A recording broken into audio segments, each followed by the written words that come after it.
오늘 본문을 가지고 개혁은 계속돼야 한다. 개혁은 계속되어야 한다라는 제목으로 잠시 말씀 나누겠습니다. 이 중세 시대에 그 전통과 교황의 절대적 권위로 인한 이 교회의 부패, 또 교회 안의 부정이 비성경적인 면에서 행해졌을 때 오직 믿음, 오직 은혜, 오직 성경을 외쳤던 종교 개혁자들이 있었습니다. 그리고 우리가 지금 신앙생활을 하고 있는 개신교회의 뿌리가 된 것입니다. 하나님께서 멀어진 삶을 청산하고 말씀으로 돌아가고 하나님의 백성의 본연의 모습을 회복하는 것이 바로 교회 안에서의 개혁인 것이지요.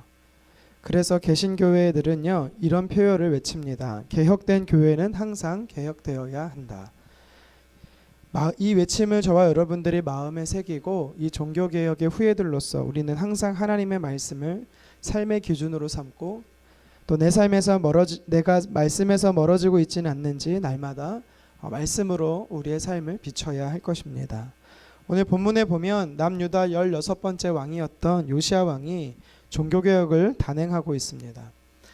이전에 선조였던 8대 요하스나 또 13대 히스기야 왕의 종교개혁과 이 강도와 또 범위에서는 범위를 비교했을 때는 넘어서는 대대적인 개혁입니다. 내용을 정리해 보면 8절과 9절에서 유다 전역에 흩어져 있던 이 산당들을 모두 제거하고 있습니다. 회파하고 있다라고 성경은 말합니다.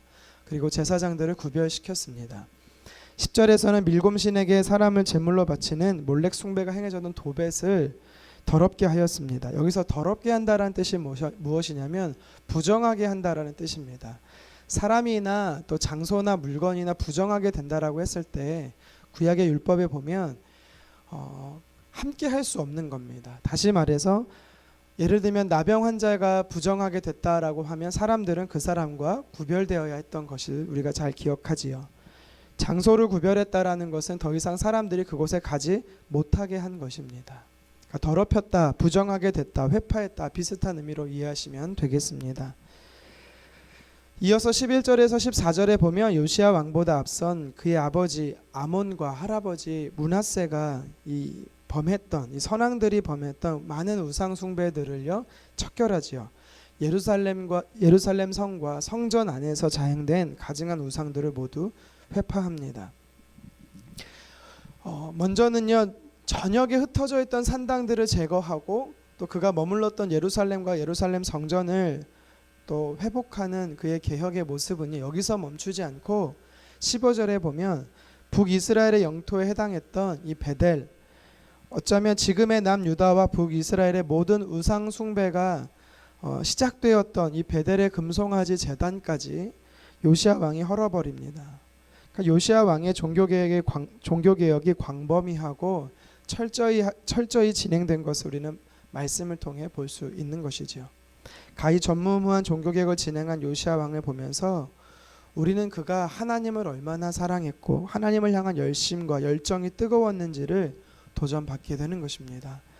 그런데 우리가 반대로 생각해 봐야 할 것은 온 땅을 휩쓸고 가는 태풍처럼 요시야의 종교개혁이 막강하고 위대했음에도 불구하고 남유다 백성들은요 또 요시야 이후에 이전 우상숭배의 모습으로 돌아가는, 그래서 하나님의 진노의 심판에서 피할 수 없게 되는 것을 보게 되죠. 이것은 우리에게 무거운 숙제가 아닐 수 없습니다. 설교 서두에도 말씀드렸지만 이 개혁된 교회는 항상 그래서 개혁이 되어야 하는 것입니다.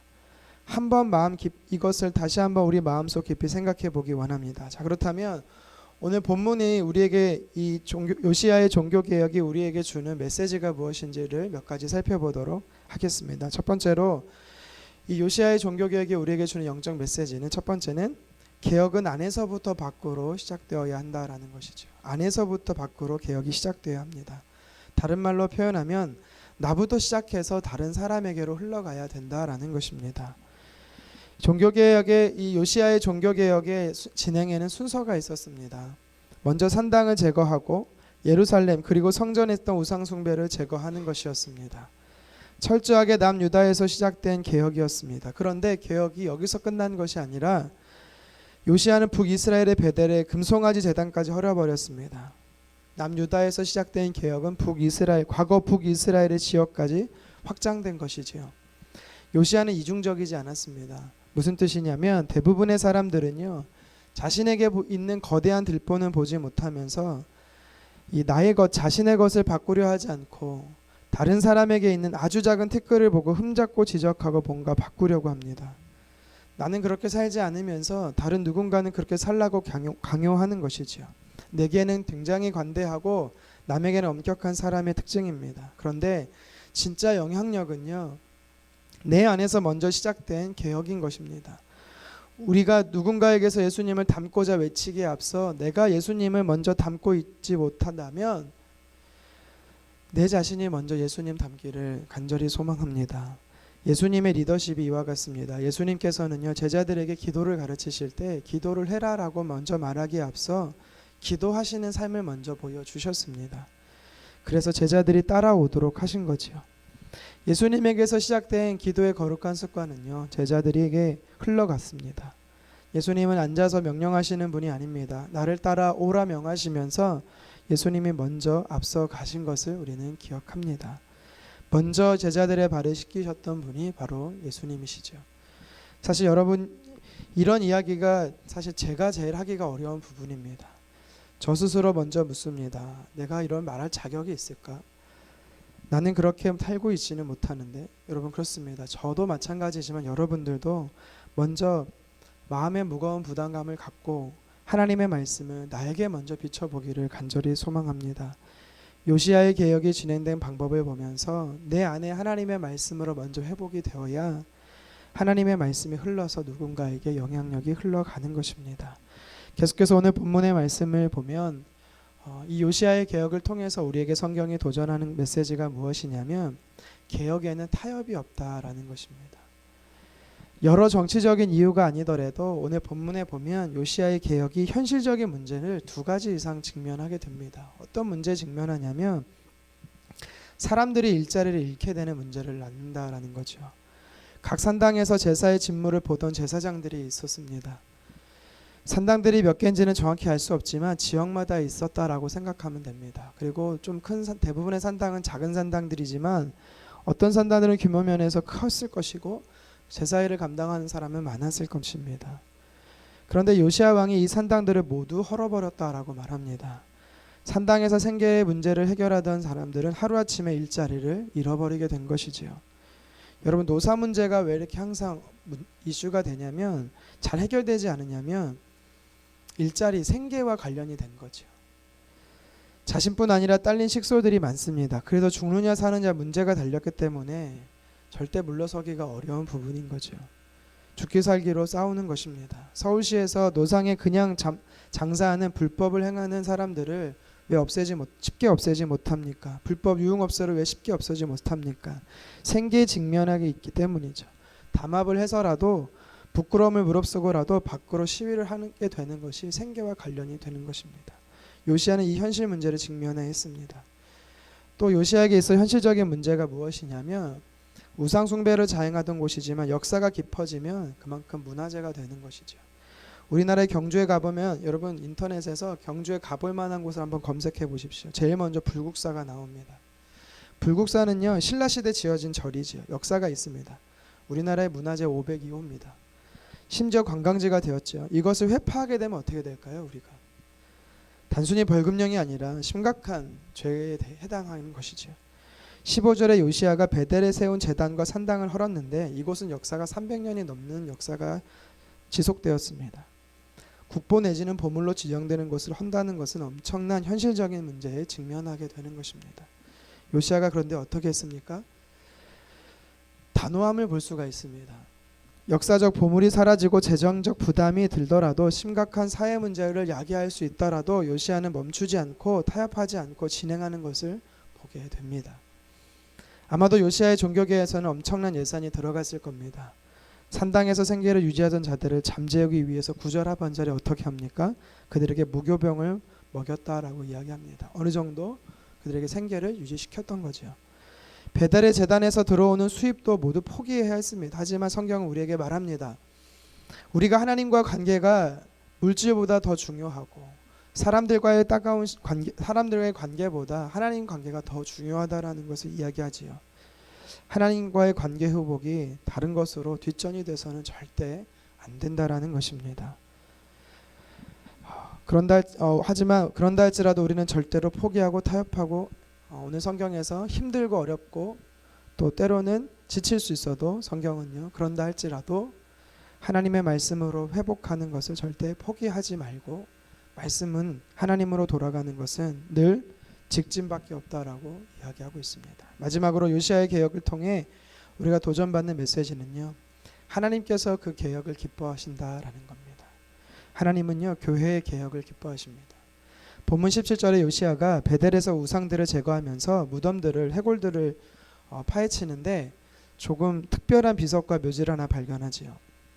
그게 무엇인지 알아봤더니 300년 전에 베델에서 처음 우상숭배 제단이 세워질 때 남유다 쪽에서 이름 모를 선지자가 베델로 올라가서 당시 이 베델 제단을 세우려고 했던 여로보암을 향해서 하나님의 메시지를 전하였습니다. 하나님 심판하신다라는 것을 전했었습니다.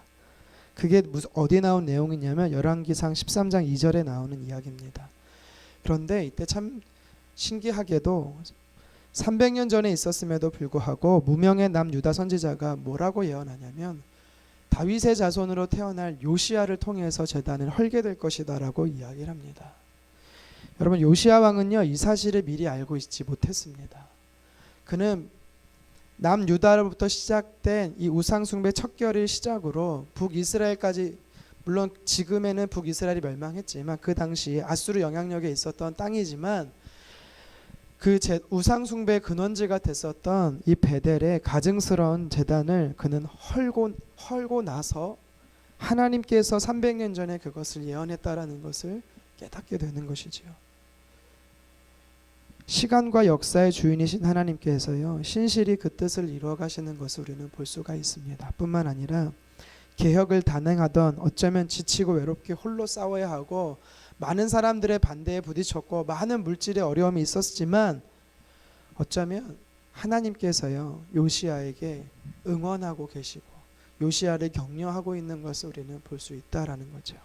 저는 말씀 묵상하면서 요시아가 어떤 감정을 느꼈을까, 영적 흥분감을 그는 갖고 있지 않았을까 깊이 생각해 보게 됐습니다. 300년 전부터 계획하시고 일하시는 하나님, 나를 선택하셔서 이 일을 행하시기 원하시는 분, 어쩌면 저와 여러분의 삶을 통해서도요, 우리를 창조하신 하나님은 만세전부터, 창세전부터 하나님께서 저와 여러분을 통해서 어떤 일을 하고자 하시는지 하나님은 이미 계획하셨고 그 일을 신실하게 이루신다라는 것을 저와 여러분들이 깨달았으면 좋겠습니다. 하나님의 말씀을 기준 삼아 하나님과의 친밀함에서 멀어지지 않고 하나님과의 관계에서 멀어지게 하는 것들을 헐어버리고 오직 하나님이 내 삶의 주인 되도록 삼고, 그것을 하나님을 내 삶의 주인으로 삼고 살아가는 사람들에게 하나님께서는요, 격려하고 위로하고 계심을 여러분 깨달으시기를 바랍니다. 말씀을 정리합니다. 하나님에게로 돌아가는 것, 하나님의 말씀을 따라 살아가는 삶, 교회의 개혁은요, 계속되어야 합니다. 그런데 이 개혁은 먼저 나로부터 시작해야 하는 거죠. 나로부터 시작해서 누군가로 흘러가야 하는 것입니다. 나에게서부터 내가 먼저 하나님의 말씀에서 멀어진 것들을 돌이키기를 간절히 소망합니다. 세상에 살면서 하나님의 말씀으로 산다는 것은 때로는 물질적인 어려움을 당할 수도 있고요, 세상 사람들과 부딪힐 수도 있습니다. 하지만 요시아처럼 우리는 절대 타협해서는 안 된다라는 것입니다. 개혁으로 나아갈 수 있는 가운데 장벽들이 많지만 하나님께서는요, 하나씩 극복할 수 있도록 힘과 용기를 주실 것입니다. 그것이 바로 300년 전부터 요시아를 계획하셨던 하나님의 뜻이 있음을 우리는 말씀을 통해 깨닫게 됩니다. 이 사실을 믿고 오늘 하루도 하나님 말씀의 뜻에 따라 살아가는 하루 되기를 주님의 이름으로 축원합니다.